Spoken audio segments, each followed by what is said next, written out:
नमस्कार साथियों, स्वागत है आप सभी का हमारे यूट्यूब चैनल पर।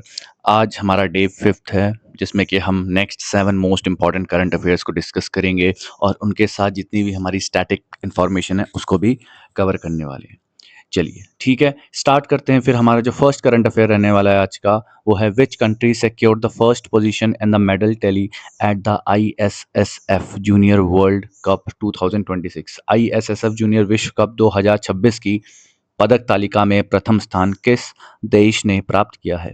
तो टू आवर अमेजमेंट इंडिया ने, बच्चों इसका आंसर हो जाएगा इंडिया ने सबसे फर्स्ट रैंक यानी कि मेडल टैली में, अंक तालिका में, पदक तालिका में इंडिया आया है, फर्स्ट आया है। ठीक है, इंडिया फर्स्ट आया। तो इंडिया को टोटल कितने मेडल्स मिले हैं बच्चों? याद रखेंगे आप, 16 मेडल्स।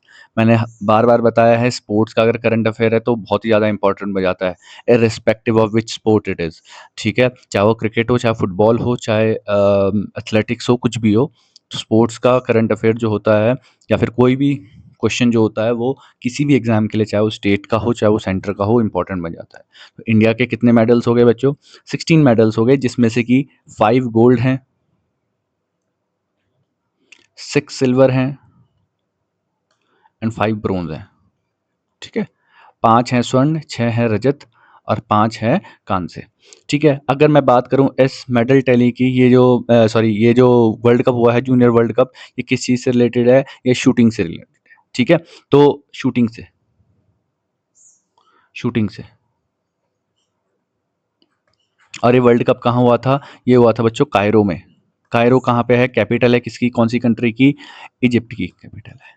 ठीक है, कायरो में ये टूर्नामेंट हुआ था, जिसमें कि जूनियर वर्ल्ड कप, जिसमें कि इंडिया ने सबसे ज़्यादा क्या लिए हैं? मेडल्स लिए हैं। ठीक है, अब अगर मैं बात करूं इजिप्ट की अगर मैं ज्योग्राफी की बात करूं तो उसको मैप के थ्रू पढ़ेंगे। ये रहा बच्चों इजिप्ट। सबसे पहले तो इजिप्ट कौन से कॉन्टिनेंट में आता है बच्चों? ये आता है हमारे अफ्रीका में। ठीक है, अफ्रीका अफ्रीका महाद्वीप में आता है। ठीक है, अगर हम इसकी पोजीशन देखें तो इसके ऊपर क्या है? ये पूरा का पूरा यहाँ तक, ये पूरा का पूरा यहाँ तक, ये देखिए, ये भी किसका पार्ट है? सेकेंड, ये ये भी किसका पार्ट है? ये भी इजिप्ट का ही पार्ट है। ठीक है, अब इजिप्ट की अगर मैं ज्योग्राफी की बात करूं तो ऊपर मेडिटेरेनियन सी हो गया, इधर साथ में रेड सी हो गया, भूमध्य सागर हो गया, और ये हो गया हमारा लाल सागर। जो इंपॉर्टेंट थिंग है इजिप्ट में, वो है बच्चों इसकी यहाँ पे बहने वाली नदी, जो कि जिसका नाम क्या है? नील नदी, यानी कि नाइल रिवर। नाइल रिवर विश्व की सभी को पता है सबसे लॉन्गेस्ट रिवर है, सबसे लॉन्गेस्ट, सबसे लंबी रिवर है, सबसे लंबी नदी, लॉन्गेस्ट रिवर कौन सी है? नाइल या नील नदी। ठीक है, अब ये नील नदी का उद्गम कहाँ से होता है, कहाँ से ओरिजिनेट होती है? ये होती है बच्चों, ये जैसे हमारी गंगा है, गंगा 2 पार्ट्स में ओरिजिनेट होती है, जैसे फॉर एग्जांपल अलकनंदा और भागीरथी, फिर एक पॉइंट में जाके, देवप्रयाग में जाके वो मिलके गंगा बनाती है। वैसे ही हमारी नील नदी भी बनती है। एक पार्ट निकलता है उसका बच्चों, व्हाइट नाइल, जो निकलता है लेक विक्टोरिया से। ठीक है, लेक विक्टोरिया से निकलता है। ठीक है, और दूसरा पार्ट है उसका ब्लू नाइल, ब्लू नाइल निकलता है लेक ताना से। ठीक है, ये लेक ताना यहाँ से निकलता है। फिर वो चलते चलते चलते एक पॉइंट पे आके मिल जाते हैं। ठीक है, एक पॉइंट पे आके वो मिल जाते हैं, और फिर वहां से बन जाती है हमारी नील नदी। ठीक है, तो नील नदी क्या है? सबसे बड़ी नदी है, कहाँ की? विश्व की। ठीक है, अच्छा, उसके बाद ये जो पॉइंट दिख रहा होगा आपको, ये जो यहाँ पे कायरो के साथ में है, ये वाली जो साइड है, ये क्या है बच्चों? ये विश्व का सबसे बड़ा कनाल है, सबसे बड़ी नहर है, जिसको बोलते हैं हम सुएज कनाल। ठीक है, ये भी कहाँ पे है? इजिप्ट में है। उसके बाद ये जो पार्ट है, अभी सभी को पता होगा, इंग्लिश में जिसको बोलते हैं पेनिनसुला। ठीक है, और हिंदी में बोलते हैं प्रायद्वीप। जैसे अगर मैं इंडिया बनाता हूँ, यहाँ पे इंडिया का मैप ऐसा है, जो ये वाला पार्ट है, तो इसको हम क्या बोलते हैं? पेनिनसुला। क्या बोलते हैं? पेनिनसुला। पेनिनसुला। हिंदी में क्या बोलते हैं उसको? प्रायद्वीप बोलते हैं, प्रायद्वीप बोलते हैं। क्यों? क्योंकि ये 3 हिस्सों से, 3 साइड से क्या, पानी से घिरा होता है। तो जिस कोई भी अगर लैंड मास हो, कोई भी भूमि का कोई भी टुकड़ा जो कि 3 साइड से, 3 ओर से पानी से घिरा, उसको हम पेनिनसुला बोलते हैं या फिर प्रायद्वीप बोलते हैं। वैसे ही बच्चों ये पार्ट भी देखो, ये वाला जो पार्ट है, ये देखो, ये यहाँ पे पानी से घिरा हुआ, 3 साइड से पानी से घिरा हुआ, तो ये क्या हो गया? पेनिनसुला हो गया। और इस पेनिनसुला का नाम क्या है? सिनाई पेनिनसुला। इसका नाम है सिनाई पेनिनसुला, यानी कि सिनाई प्रायद्वीप, प्रायद्वीप है। ठीक है, ये भी किसका पार्ट है? इजिप्ट का ही पार्ट है। तो हमने क्या क्या सीखा? और इसकी इजिप्ट की कैपिटल क्या है? कायरो। कायरो भी कौन सी नदी के किनारे है? नील नदी के किनारे। ठीक है। उसके बाद इजिप्ट का एक और फैक्ट याद रखेंगे, इजिप्ट से बच्चों कर्क रेखा, कर्क रेखा गुजरती है, कर्क रेखा गुजरती है, गुजरती है, ठीक है। यानी कि इंग्लिश में ट्रॉपिक ऑफ कैंसर क्रॉस करती है इजिप्ट को, ठीक है। तो ये पढ़ लिया हमने सारा का सारा इजिप्ट के बारे में। चलिए आगे बढ़ते हैं अब हम।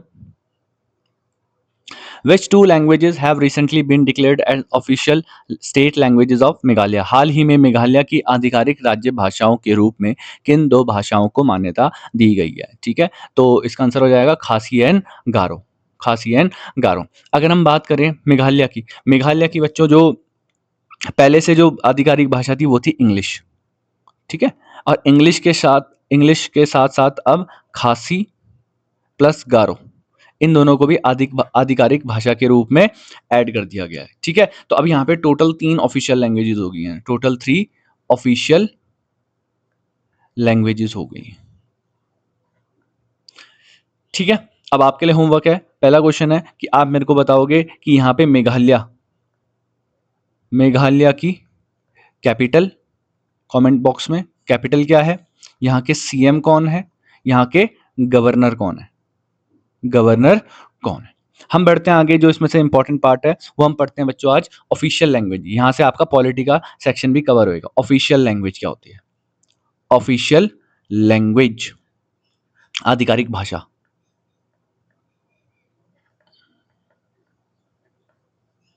आधिकारिक भाषा, ठीक है। अब हमारा जो पार्ट 17 है संविधान का, भाग 17 है, भाग 17 17th, ठीक है, पार्ट 17 है, जो कि कहां से, आर्टिकल 343 से लेकर आर्टिकल अनुच्छेद 351 तक है। वो बात करता है किसकी? ऑफिशियल लैंग्वेज की बात करता है। आर्टिकल, जो हमारा संविधान है बच्चों, संविधान यानी कि जो हमारा कॉन्स्टिट्यूशन है, कॉन्स्टिट्यूशन ने सिर्फ आर्टिकल 343 के अंदर बताया है, अनुच्छेद 343 के अंदर बताया है कि जो हमारी हिंदी है वो भी कौन सी? देवनागरी स्क्रिप्ट में, देवनागरी लिपि में जो हिंदी है वो हमारी क्या है? ऑफिशियल लैंग्वेज है, ऑफिशियल लैंग्वेज है, यानी कि भारत की आधिकारिक भाषा है। जितने भी सरकारी दस्तावेज वगैरह हैं, जितने भी नोटिसेज हैं, मतलब उसमें कौन सी लैंग्वेज यूज होगी? हिंदी यूज होगी।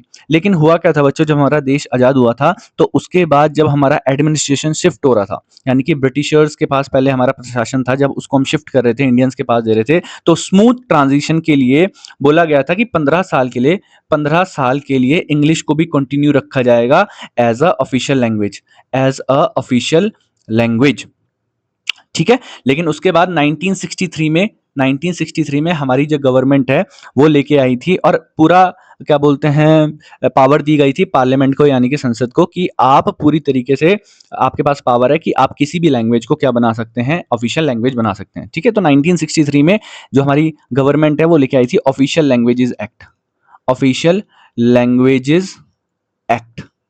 उसके तहत बोला गया था कि इंग्लिश को कंटिन्यू रखा जाएगा as a official language, Hindi के साथ साथ यूनियन का लैंग्वेज, ठीक है। यूनियन यानी कि केंद्र की बात कर रहे थे, केंद्र की, राज्यों की नहीं, सिर्फ केंद्र की। तो केंद्र में आर्टिकल 343 के अंडर, अनुच्छेद 343 के तहत क्या हिंदी प्लस इंग्लिश दोनों क्या है? हमारी ऑफिशियल लैंग्वेज है केंद्र की, ठीक है। इंग्लिश को इसलिए कंटिन्यू रखा गया है बच्चों क्योंकि हिंदी जो है वो हर स्टेट में नहीं बोली जाती है। अगर मैं बात करूं साउथ इंडियन की या फिर नॉर्थ ईस्ट इंडिया की, तो वहां पे इंग्लिश को प्रेफरेंस किया जाता है, या फिर अपनी जो लोकल लैंग्वेज है उसको प्रेफर किया जाता है। इसलिए English and Hindi both are official languages of India. लेकिन अगर वहीं पे अगर मैं स्टेट्स की बात करूं, स्टेट की यानी कि राज्यों की बात करूं, तो राज्यों के पास हमारे संविधान में ऐसी कोई लैंग्वेजेस नहीं बता रखी है, यानी कि हमारा कॉन्स्टिट्यूशन कोई स्पेसिफाई नहीं करता है कि कोई भी स्टेट की कोई सी भी क्या हो ऑफिशियल लैंग्वेज है। तो स्टेट के पास अपने जो हमारी स्टेट लेजिस्लेटिव यानी कि जो हमारी विधानसभाएं होती हैं, स्टेट लेजिस्लेटिव असेंबलीज होती हैं, उनके पास पूरी छूट है कि वो कोई भी लैंग्वेज को, एक या एक से ज्यादा लैंग्वेज को अपनी आधिकारिक भाषा बना सकती हैं। और ये कौन से आर्टिकल में दे रखा है? स्टेट के पास पूरी पावर होती है कि कोई भी एक या एक से ज्यादा भाषा को ऑफिशियल लैंग्वेज बना सकती है, ठीक है। और ये कौन से आर्टिकल में दे रखा है? आर्टिकल 345,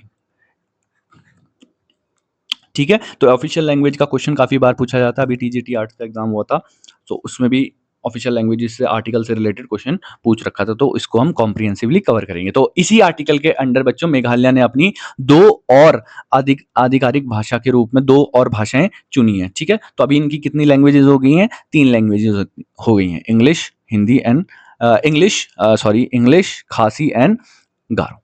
ठीक है, अभी इसमें से आप मेरे को एक क्वेश्चन बताएंगे। हमारी टोटल अनुसूचियां 12 हैं।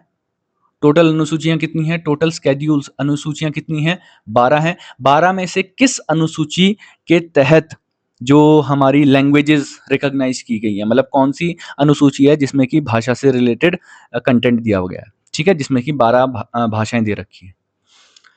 चलिए आगे बढ़ते हैं हम। Operation him Setu was launched in which state? ठीक है, ऑपरेशन हिम सेतु किस भारतीय राज्य में चलाया गया था? ठीक है, तो अभी यहाँ पे क्या हुआ था, अप्रैल में सिक्किम में काफ़ी भारी लैंडस्लाइड भूस्खलन हो गया था, तो उससे रिलेटेड उसको ट्रीट करने के लिए उसको उससे रिलेटेड जो हमारी इंडियन आर्मी है उन्होंने चलाया था एक ऑपरेशन हिम सेतु। तो जितने भी टूरिस्ट वगैरह लोग वगैरह वहाँ पे फंसे हुए थे उनको बचाने के लिए हिम सेतु नाम का एक ऑपरेशन चलाया गया था। ठीक है, तो सिक्किम का मैप ये रहा बच्चों, आप खुद देख सकते हैं। सिक्किम के इधर कौन सी कंट्री है? नेपाल है। इधर कौन सी कंट्री है? भूटान है। इधर कौन सी कंट्री है? चाइना, तिब्बत। और इसके नीचे कौन सी है? बंगाल है। ठीक है, सिक्किम की कैपिटल क्या है? गंगटोक है। और यहाँ पे कौन सी पीक है? कंचनजंगा। ठीक है, जो कि भारत की दूसरी सबसे बड़ी क्या है? पीक है। चलिए, अगर मैं बात करूं यहाँ का चीफ मिनिस्टर कौन है? सिक्किम का चीफ मिनिस्टर कौन है? सिक्किम के चीफ मिनिस्टर है बच्चों प्रेम सिंह तमांग। प्रेम सिंह तमांग। ठीक है, यहाँ के अगर मैं गवर्नर की बात करूं, गवर्नर कौन है? ओम प्रकाश माथुर। ओम प्रकाश माथुर।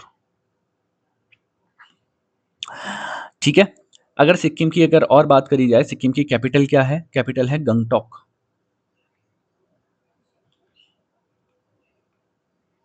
कैपिटल है गंगटोक। बच्चों सीएम और गवर्नर चेंज होते रहते हैं, खासकर गवर्नर चेंज होते रहते हैं, तो आप जब भी एग्जाम में जाओगे तो आपने जहाँ पे भी नोट्स बना रखे होंगे तो आप उनको चेक करके जाओगे पहले।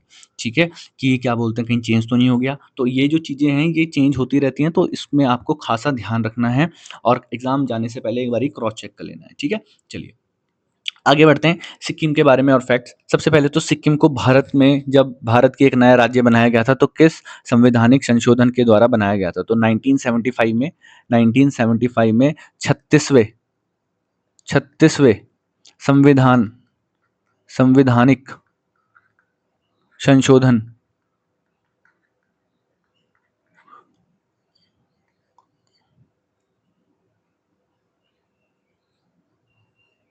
अधिनियम, यानी कि 36th अमेंडमेंट एक्ट के द्वारा भारत का राज्य बनाया गया था। भारत का राज्य बनाया गया था। राज्य बनाया गया था। ठीक है, उसी के बाद जो सिक्किम है बच्चों स्मॉलेस्ट स्टेट है। स्मॉलेस्ट स्टेट यानी कि सबसे छोटा राज्य किसके आधार पर? पॉपुलेशन के आधार पर। पॉपुलेशन के आधार पर। ठीक है, जनसंख्या के आधार पर सबसे छोटा राज्य है। उसके बाद 2016 में भारत का सबसे पहला ऑर्गेनिक स्टेट। ठीक है, ऑर्गेनिक स्टेट मतलब कि यहाँ पे फुली ऑर्गेनिक स्टेट है। यहाँ पे जितनी भी खेती होती है सारी ऑर्गेनिक तरीके से होती है। ऑर्गेनिक तरीके से मतलब कि यहाँ पे कोई भी जो फर्टिलाइजर्स है, जो सिंथेटिक और केमिकल फर्टिलाइजर्स है, उनका यूज़ नहीं होता है। जितने भी ऑर्गेनिक वेस्ट है, जैसे हो गया आपका जो गोबर वेस्ट होता है, उसको यूज़ करके यहाँ पे खेती की जाती है। ठीक है, यहीं पे अगर मैं बात करूँ, सबसे यहाँ पे क्या है? Kanchenjunga.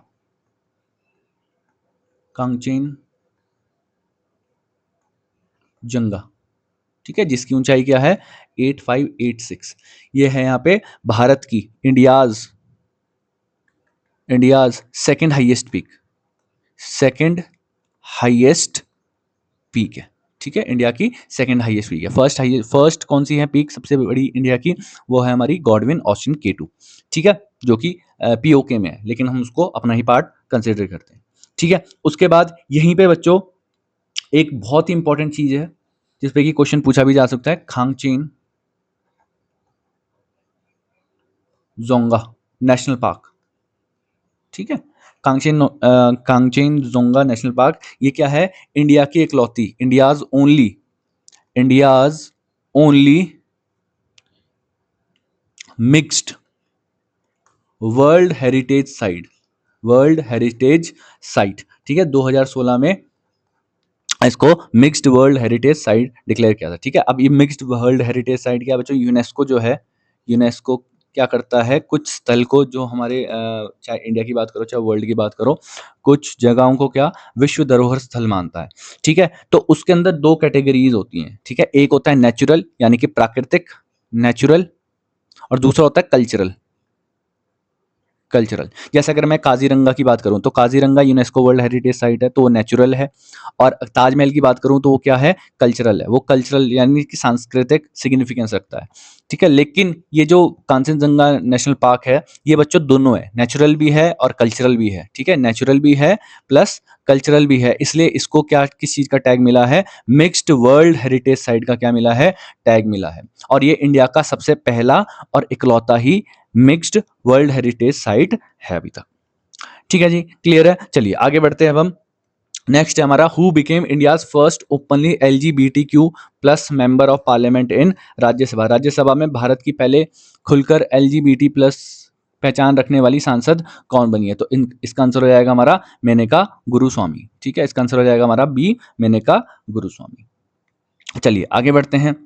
Who has been appointed as the national brand ambassador for census 2027 by the Ministry of Home Affairs? तो गृह मंत्रालय द्वारा जनगणना 2027 के लिए राष्ट्रीय ब्रांड एम्बेसडर किसे नियुक्त किया गया है, तो ठीक है। तो अभी हमारा जो सेंसस 2021 में होने वाला था वो अब 6 साल बाद 2027 में होने जा रहा है, ठीक है। तो इसके जो एम्बेसडर है इनको किसको चुना गया है, सुदर्शन पटनायक को चुना गया है, ठीक है। अब यहाँ पे थोड़ी सी सेंसस की बात कर लेते हैं, यानी कि जनगणना की बात कर लेते हैं, ठीक है। तो जनगणना जो है वो क्या बताती है हमको, जब पूरी पॉपुलेशन की क्या होती है, काउंटिंग होती है कि देश में कितनी पॉपुलेशन है, किस राज्य में सबसे ज़्यादा है, किस राज्य में कम है। पॉपुलेशन के अलावा और भी फैक्टर्स चेक होते हैं, फॉर एग्जांपल आपका लिंग अनुपात सेक्स रेशियो चेक होता है, आपका साक्षरता दर यानी कि लिटरेसी रेट चेक होता है, उसके अलावा पॉपुलेशन डेंसिटी यानी कि जनसंख्या घनत्व, सब कुछ चेक होता है, ठीक है। फिर उसके बाद आंकड़े निकल के आते हैं और उसी को यूज़ करती है फिर गवर्नमेंट फॉर फ्रेमिंग पॉलिसीज़, ठीक है। तो अभी तक हमारा जो, और ये जो सेंसस है एग्जाम्स के लिए भी बहुत ज़्यादा इंपॉर्टेंट होता है। आप किसी भी एग्जाम में जाओगे तो सेंसस में से आपको एक आधा क्वेश्चन जरूर मिलता है, ठीक है। तो जो डेटा है वो यूज होता है रीसेंट सेंसस का। तो अभी तक जितने भी हमारे क्वेश्चंस आते थे वो 2011 के सेंसस के हिसाब से आते थे। तो जब ये सेंसस पूरा कंप्लीट हो जाएगा तब इस सेंसस को यूज करेंगे एग्जाम वाले क्वेश्चन डालने के लिए, ठीक है। तो अभी हम फिलहाल पढ़ते हैं 2011 के सेंसस के बारे में, ठीक है। सबसे पहले थोड़ी सी हिस्ट्री जान लेते हैं, सेंसस की हिस्ट्री जान लेते हैं। तो हिस्ट्री में सबसे पहले तो भारत में जनगणना के जनक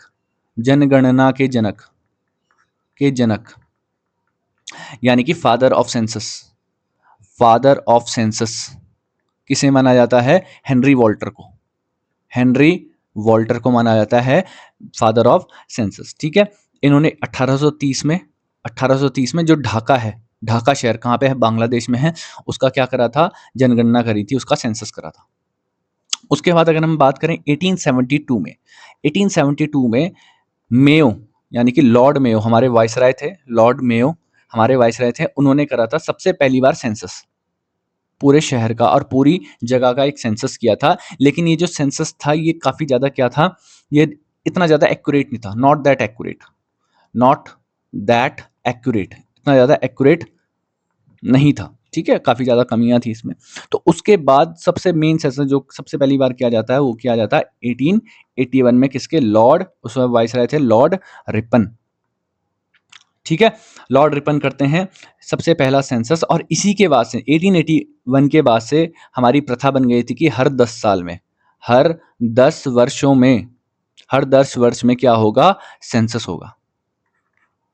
ठीक है, तो इस वक्त वाइसराय कौन थे हमारे? वाइसराय थे लॉर्ड रिपन। और जिन्होंने सेंसस जिनकी अगुवाई में सेंसस किया गया था, यानी कि सेंसस कमिश्नर वो कौन थे? वो थे हमारे डब्ल्यू सी प्लाउडन। ठीक है जी, ये हो गया हमारा।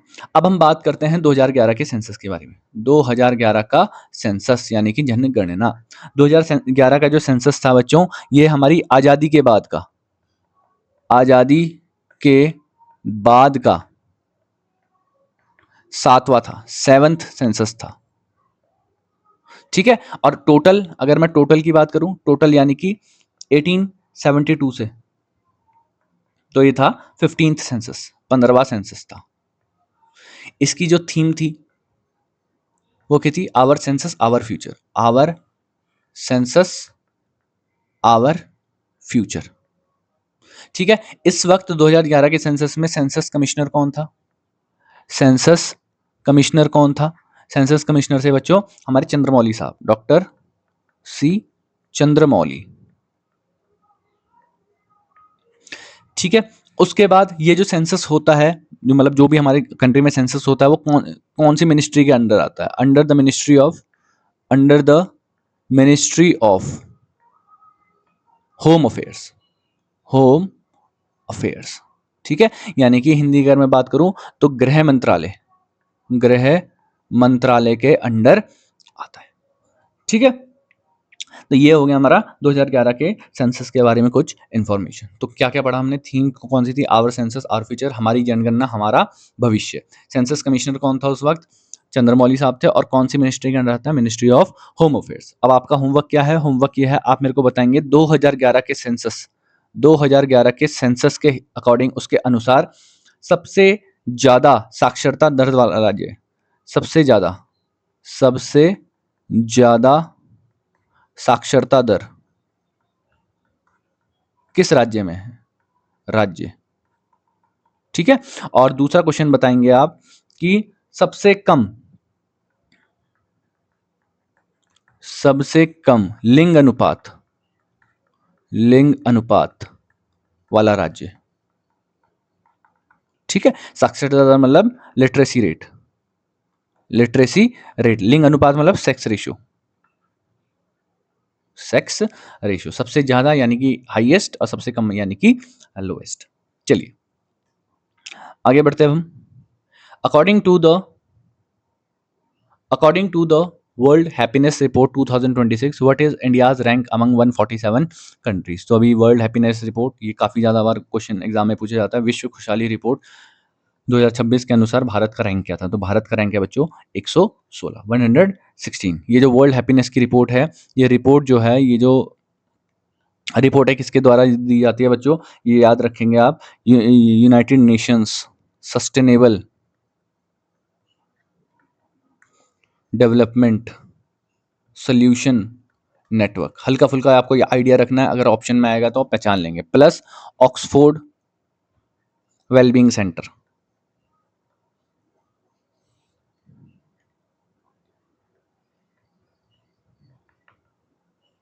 Oxford wellbeing centre. ठीक है, तो इसके द्वारा रिपोर्ट जारी की जाती है, तो जिसमें भारत का रैंक कितना है? 116 है। ठीक है, तो जो फर्स्ट रैंक पे आया कौन आया है? फिनलैंड।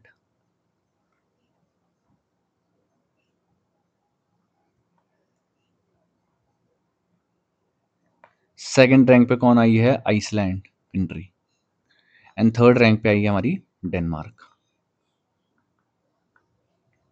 ठीक है, आप मेरे को एक बताएंगे, यहाँ पे क्वेश्चन बताएंगे, इन तीनों कंट्रीज में से किस कंट्री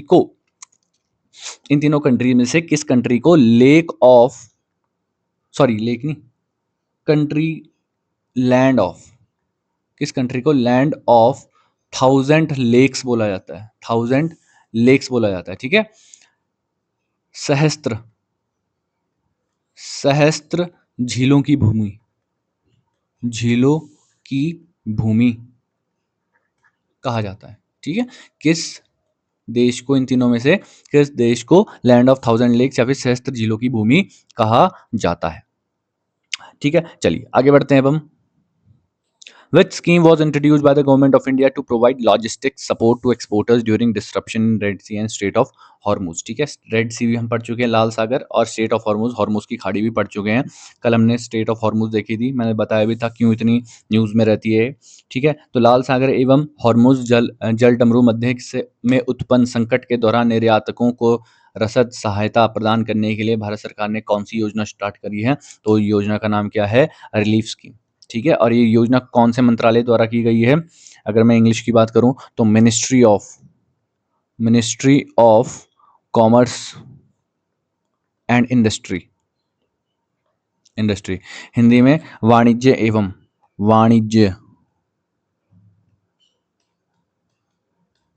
एवं उद्योग मंत्रालय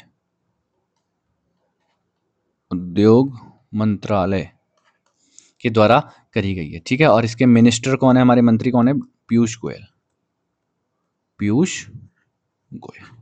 ठीक है, तो रिलीफ स्कीम है। अभी बहुत सारी प्रॉब्लम्स आ रही थी, तो उनको रियायतें देने के लिए, जो हमारे एक्सपोर्ट करते हैं एक्सपोर्टर्स, उनको रिलीफ देने के लिए, उनको थोड़ी राहत देने के लिए ये स्कीम इंट्रोड्यूस की गई है, रिलीफ स्कीम। चलिए, तो इसी के साथ हमारे आज के जो हमारे 7 इंपॉर्टेंट करंट अफेयर्स थे वो कंप्लीट हो गए हैं। अभी काफ़ी बच्चे मुझसे पूछ रहे थे कि सर एचपीके भी अगर हम इंक्लूड करें, तो मैं सोच रहा हूँ कि अगर हम 2-3 करंट अफेयर्स अगर क्या बोलते हैं एचपीके भी कर लें इसमें इंक्लूड, ताकि टोटल 10 हो जाए। तो आप बताइए, आप सबकी क्या राय है? ठीक है, कमेंट सेक्शन में बताना मुझे कि क्या हम इनको 7 से 10 कर दें, इसमें एचपीके भी करंट अफेयर्स इंक्लूड कर दें। तब तक जो भी मैं क्वेश्चंस दे रहा हूँ वीडियो में, उनके आंसर करिए। ऐसे करके आपकी जीएस जो है, जीके जो है, काफ़ी ज़्यादा इंप्रूव हो जाएगी। I assure I assure you that. ठीक है, चलिए, तब तक लाइक करें, शेयर करें, सब्सक्राइब करें। Thank you very much. Keep sharing, keep watching.